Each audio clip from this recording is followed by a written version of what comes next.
Okay, so in the last lecture, what we did, we solved this Schrodinger equation, right, for one-dimensional box and for three-dimensional box, right?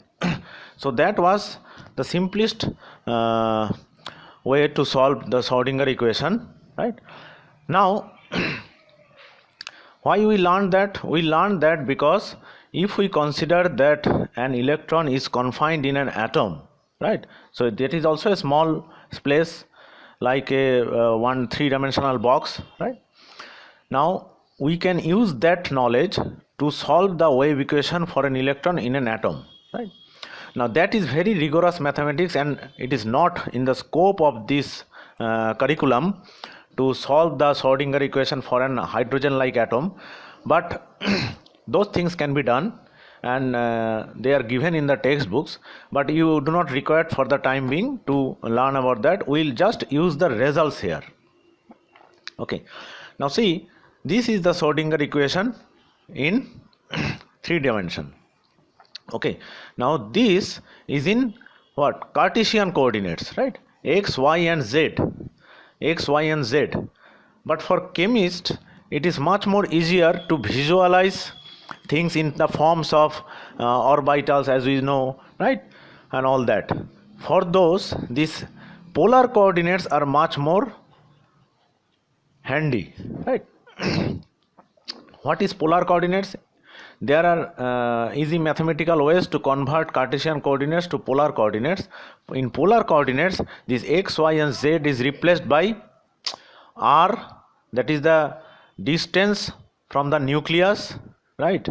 Suppose this is a point here, right? Now this is the r, that means the distance from the nucleus, right?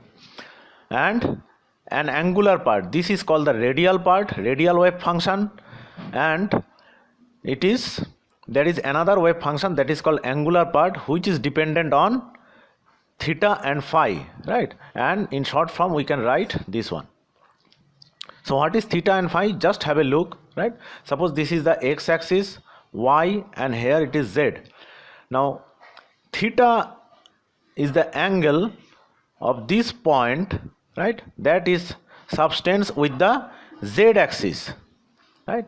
So theta is the angle that it makes with the z axis, right? This r, if you join the point and the nucleus, you get a distance r. This line will make the some angle with the z axis, that is called theta. And what is phi? Phi is the angle for the projection, right? If it makes a projection here on the xy plane, the angle between the x axis and that line is given by phi, right? So we'll not go into details how they are converted, right? We'll just see that they can be done. I mean, the Cartesian coordinates can be converted to polar coordinates, right? Now once you have this wave function in polar coordinates, you have to solve it, and that rigorous solve can be done, and it is already done for hydrogen atoms, right, or hydrogen like atoms. What is the speciality of hydrogen and hydrogen like atoms? There is only one electron, so we do not have to consider about electron repulsion. This is omitted, right? There is no electron repulsion in hydrogen atom or hydrogen like atom. That means if it has only one electron, that was, for example, helium plus, right, that is a hydrogen like atom. In fact, for multi-electron atom, these cannot be solved, these equations cannot be solved, right? But for one electron system, they are already solved, and we have the results, right? Now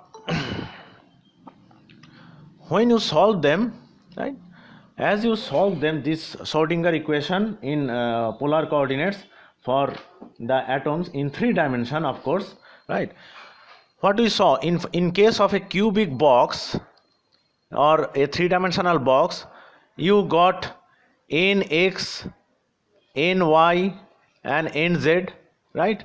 What are these? In one-dimensional box we saw that this n was the quantum number, So in three-dimensional box we get 3 quantum numbers, and the values are, of course, we know that it cannot be 0, it can be 1, 2, 3.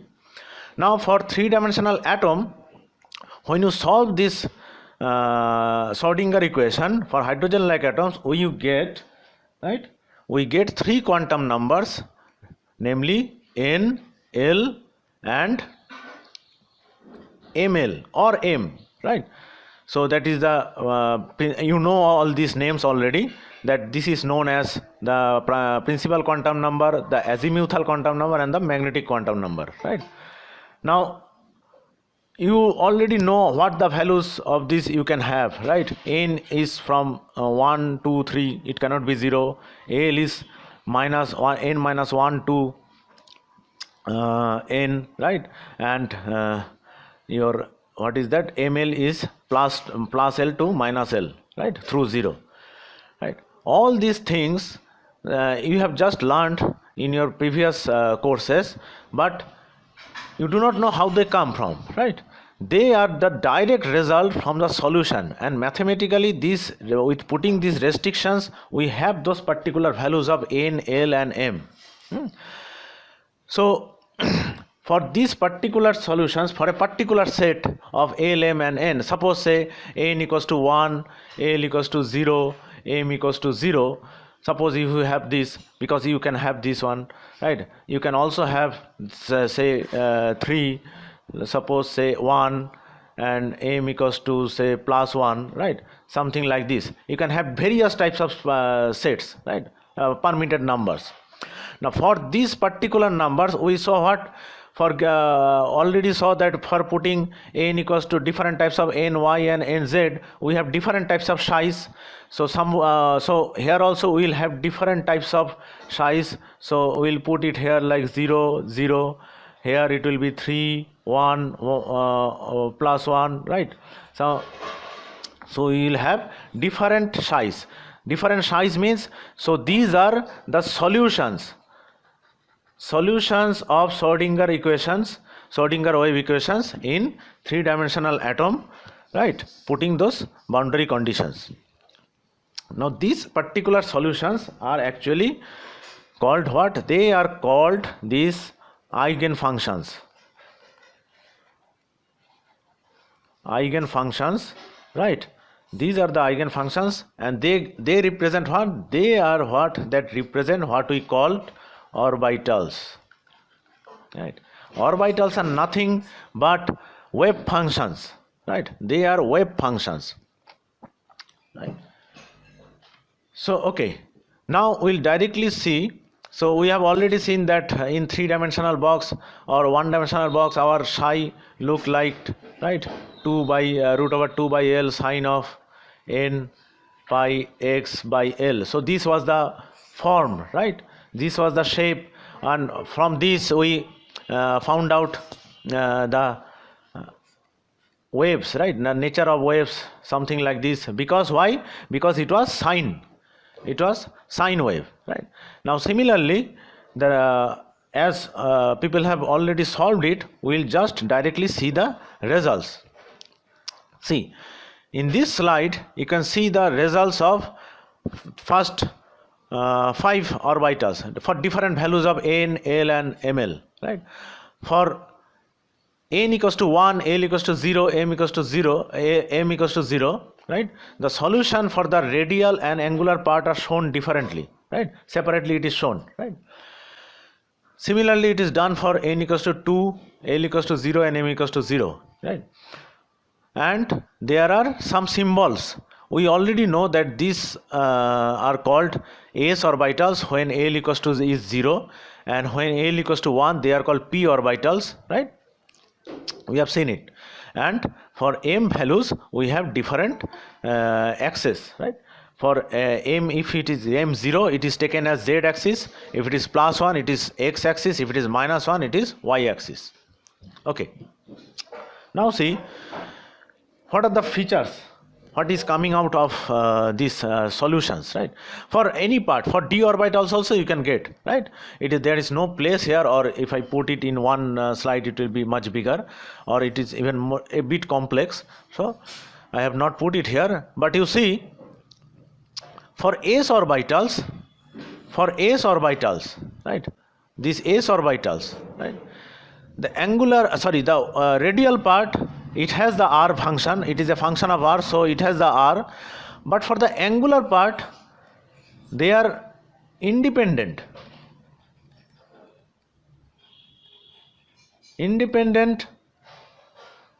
of theta and phi, right. That means the wave function does not depend on the theta and phi values, right. They only depend on r. That means the how to get the electron, I mean the density of the electron will be only determined by the position of it from the nucleus, right, how far it is from the nucleus, and nothing to do with the angular part, right. But for the case of p, x, y and z, you see when L becomes 1, right, apart from the radial part which have r in them, we also have some dependence on theta and phi.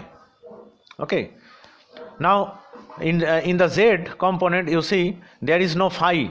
Why? Because the z axis, the phi is the angle between the that point and the z axis, so we do not have phi here, right. For the other two we have both theta and phi. In any case, all these three depends not only on the distance from where the point is from the nucleus, but also on the angle it is making, right. Okay, for example, say if we plot it, right. Now, okay, for the time being, let us put the angular part aside. Let us take the radial part. How the radial part is plotted. See, it is already done here. Here, this is the 1s orbital and this is the 2s orbital. That is, n equals to 1, L equals to 0. N equals to 2, L equals to 0. Right? In these cases, you see, it is a decreasing, right. As you go away from the nucleus, it is decreasing. It is clearly evident from this here, right. They are what? They are directly proportional to e to the power minus r, right. Right, this one is, and this one is proportional to e to the power minus r by 2, right. That means there is an exponential decay in all the s orbitals. In all the s orbitals, in 3s also, their function is like this only, right. There is an exponential part. In general, for any ns orbital, right, you have this kind of constants, and you will have something like r by n, right. It is dependent on n, right. That means as the number increases, n increases, the exponential decay, the decay is slower down. It will slow down, isn't it? Because e to the power r and e to the power r by 2 is will decrease much slowly than e to the power minus r, right. That's what we are seeing here, right. See, it is decreasing, right. And mind it, on the y axis, see the points here. Though it is drawn in the same size, this for 1s orbital it starts from 2, whereas it is starting from 0.75, nearly 0.75 here. That means the density there is very low for 2s orbital, right.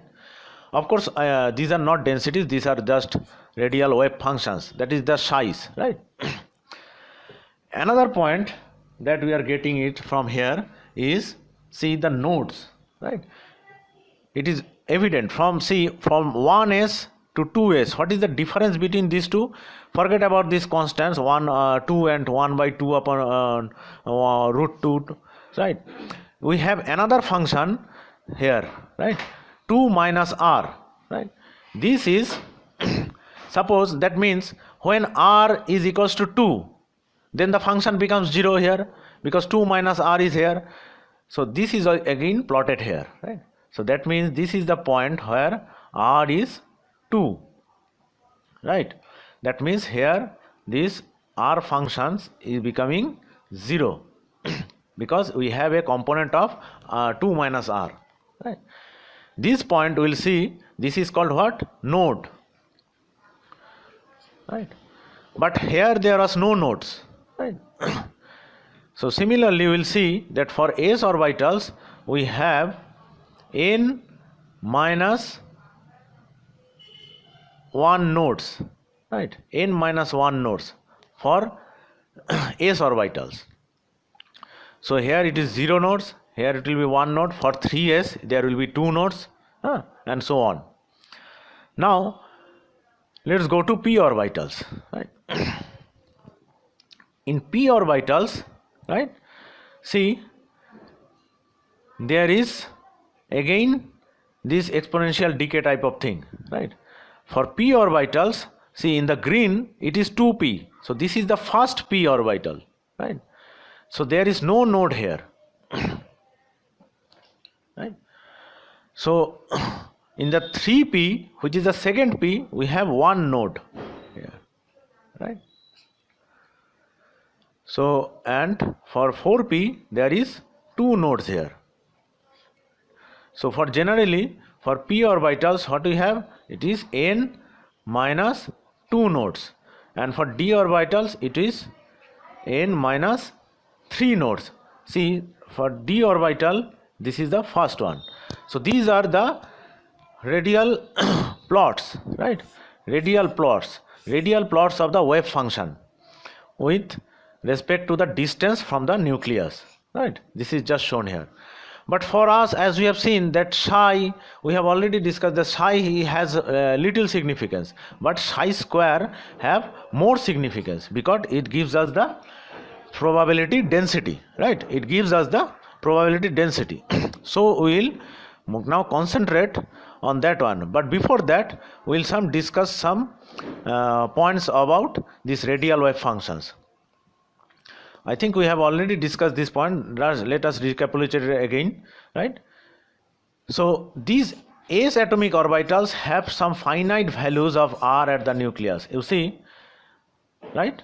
They have some finite values of r at the nucleus. That means when that r equals to 0, right?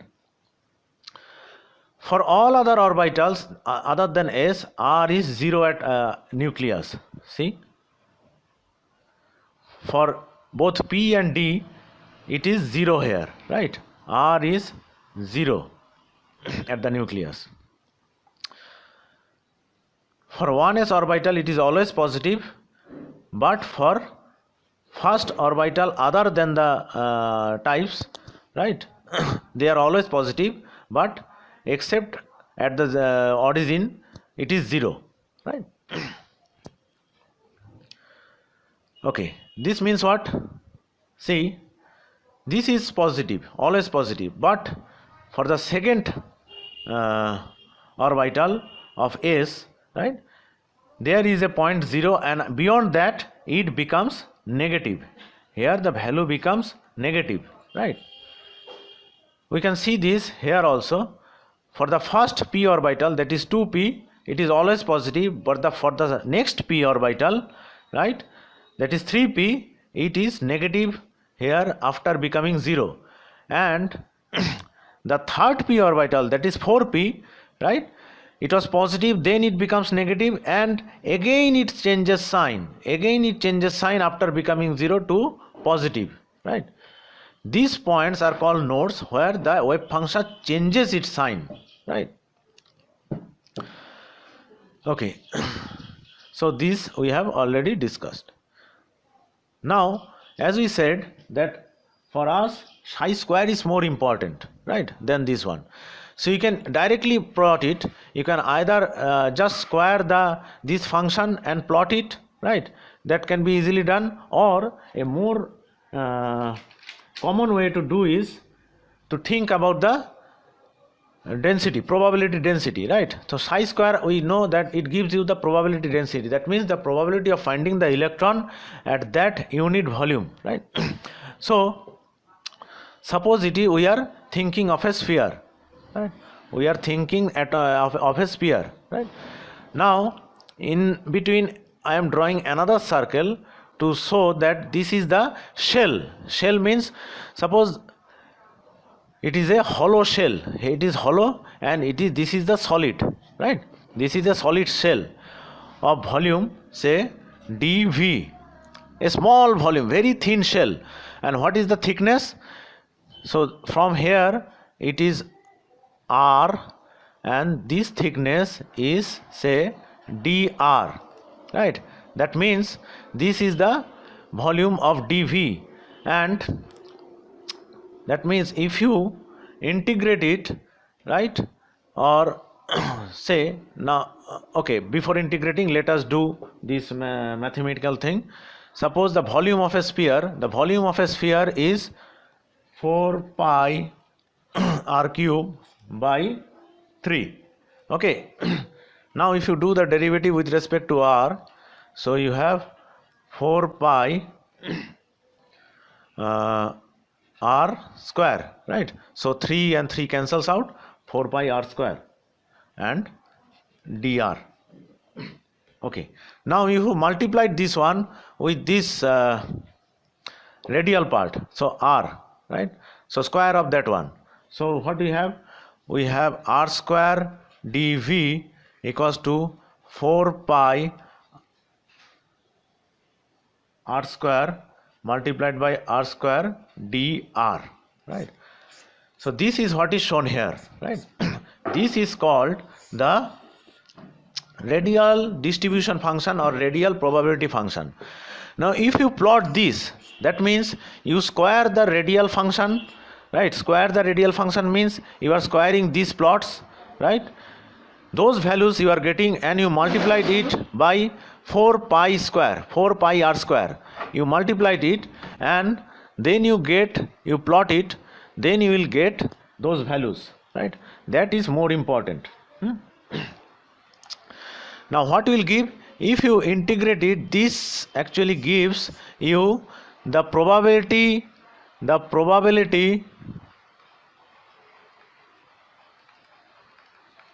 of finding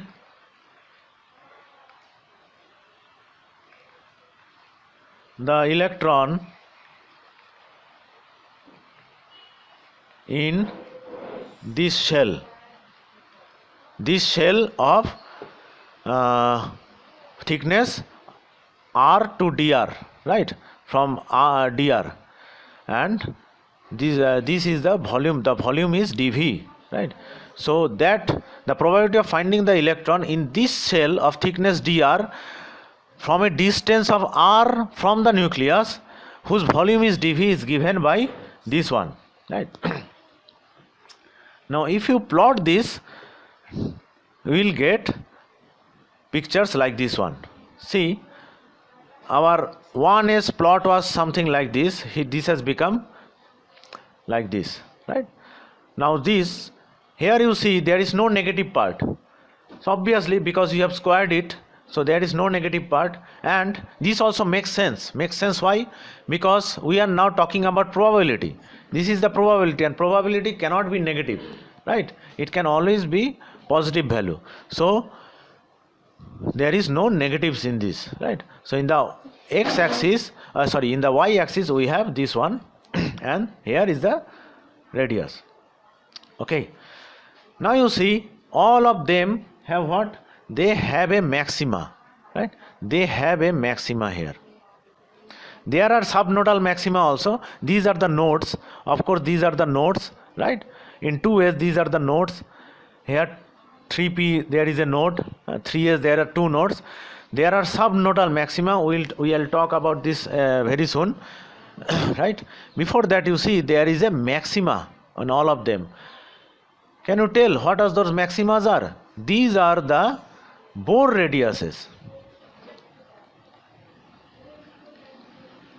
These A zeros, right, which we knew before, right? These are actually found to be Bohr radiuses. So see, after all these things, we have discussed about the shortcomings of Bohr theory and all that, but the calculation of Bohr was so perfect that we find its significance here also. that the maximas are at Bohr radius. But what is the difference now between the exact Bohr theory and this one, this picture, orbital picture? See, Bohr said that this was just a line, right? You cannot find the electron anywhere else. You can only find it here, right? This was just exactly at A0 you will find the electron there, right? But this orbital concept or the wave nature of electron shows that electrons can be found anywhere in this space, right? Anywhere in between this region, anywhere you can find it. But what is the maxima? This maxima signifies that it has the maximum probability, right, of finding the electron at this position. This is the significance of Bohr radius in this wave mechanics, right? Bohr radius gives us the position of finding the electron where it is maximum probability, right? At that position you will have that one. Okay, one more point in this regard. See, we have already seen that all of them have a exponential term, right? That means as you go on increasing the n, right, this decay will slow down.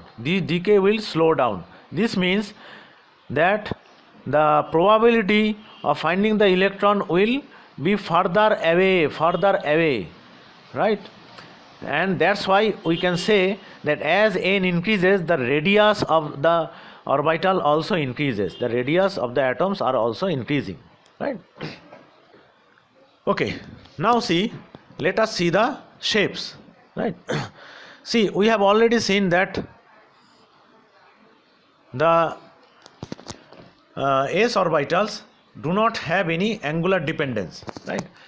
That means if you draw the curve there, it will always be a circle, isn't it? It will always be a circle of radius r, right? Because there is wherever you it is independent. It is here or here, it does not depend on the angle it makes with the z axis or y axis, so it is circular. Now if you project a circle in a 3 dimension, it becomes a what? Sphere. So that's why we say that s orbitals are spherical in shape, right? So this is what is shown here, right? These are spherical in shape, right? See, for 1s it is just sphere, right? A solid sphere type of thing. But one thing you must note, that these solid spheres are not exact picture of orbitals, right? In this orbital picture, you cannot have straight or definite solid lines, right? There cannot be a boundary like this. More clear pictures, more accurate models are these pictures, right? But for clarity, for to depict it more easily in with pen and paper, we use this kind of structures, this kind of figures. But more clear or more accurate pictures would be like this one, right? The fuzzy thing. Okay, and this has no nodes, so this looks like a solid sphere. But for the 2s, you see, what do you have? With 2s, there is a solid thing inside. This corresponds to this one, right? And another shell outside, right? See, this one. This small hump here for the 2s, right? The subnodal, before the node, what we have near the nucleus, this is given by the small yellow one, and the maxima, the hump which has the maxima that gives the radius, this is given by the blue one, right? And see why they have different colors.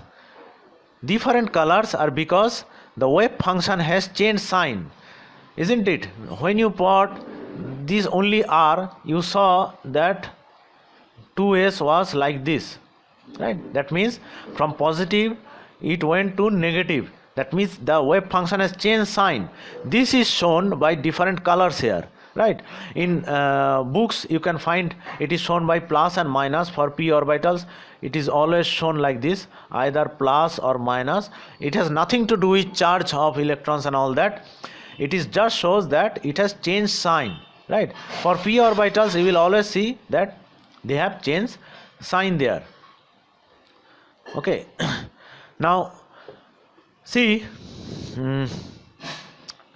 for 3s there are 3 shells, right? Why? Because there is 2 nodes. There are the 2 nodes here, and you have the wave function changes sign twice, right? We have already seen it here. Wave function see 3s, or it is for 2p it is shown here, but same is the case with 3s. Okay. So that's why you have 3 shells here. So like this we can go on further. Now for p, if you see, it had some angular dependence, right?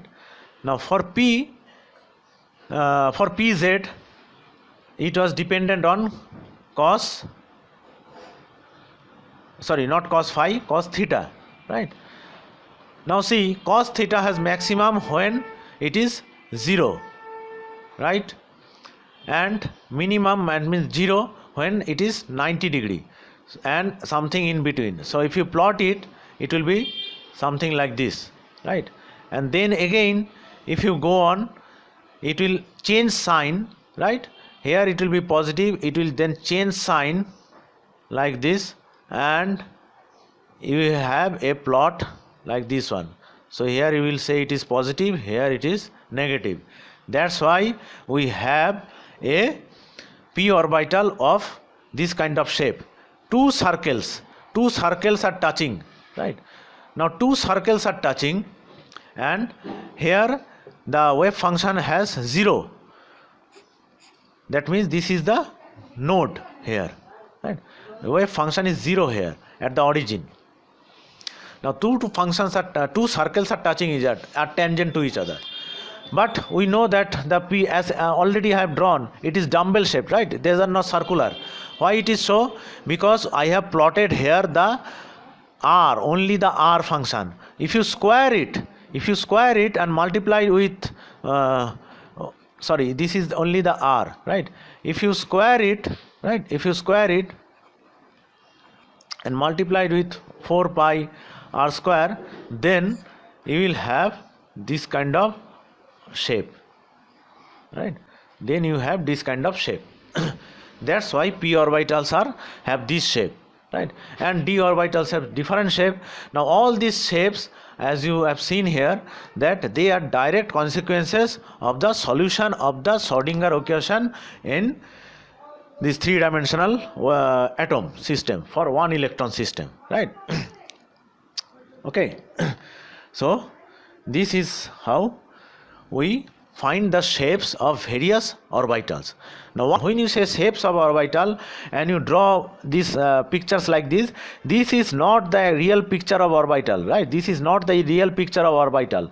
What we get here, or what is here, these are called the boundary surfaces. Boundary surfaces. They are not the orbitals, they are just the boundary surfaces. Boundary surfaces of these orbitals. Why boundary surfaces? Because you are not seeing the inside one. You are not seeing inside. You are just seeing the boundary. And what is that boundary signifies? This boundary signifies that the finding the electron there, the probability of finding the electron there in that volume is 95%. Within that boundary is more than 95%, right? If you, that boundary is called the boundary, that is called the boundary surface, and that is why what we are used to draw, right? But more clearly, as you have seen, you should draw it like this. So there is no definite boundary, right? There is no definite boundary there. What we draw is just a boundary surface where within which the probability of finding the electron is more than 95%. One more thing, see, for a given n, one more point to note, for a given n, see we have here 3s, 3p and 3d. See, the probability of finding the electron comes closer with increasing L. For S, AL equals to 0, for P, AL equals to 1 and for D, AL equals to 2. See, the most probable, the maxima of finding the electron, the most probable position for find the 3s electron is where? At this position, right? So it is something here. So you will find the 3s radius here. Now for the same thing, for the 3p, it is much nearer to nucleus, right? 3p, and for 3d it is even closer to the nucleus, right? So as the L is increasing for a given n, the radius, the most probable radius, average radius is going closer to the nucleus, right? But saying that, you see, if you walk from the nucleus towards away from the nucleus, you start from the nucleus, whom you will encounter first? You will not encounter first 3d electron. You will first encounter the 3s electron, because you have a subnodal hump here. You can find the 3s electron here, but here at this position you will never find the 3d electron, right? So you will find the 3s electron much closer to the nucleus, and you will also find the 3p electron much closer than the nucleus than the 3d electron, right? But the average density, the maxima of finding the probability of finding the electron away from the nucleus is higher for 3d than for 3p and then 3s, right? This is one of the point that I like to make. Okay, now next, we have already discussed in the periodic properties chapter the orbital penetration and shielding. Just to remind that what is shielding here, we have already discussed in that chapter more elaborately in this your periodic properties. Just see, this is known as penetration. See, 1s hump is here, the 2s, for the 2s there is a subnodal hump. This subnodal hump has penetrated the electron density of 1s. This is, we say that 2p orbital have, this 2s and 2p orbital have penetrated the 1s orbital. You see, there is the 2p has also penetrated the cloud of to 1s orbital, right? So this is called penetration, right? So more of it will be discussed in periodic properties chapter. Okay, so today I will not start any new topic. In the next lecture we will start molecular orbital theory.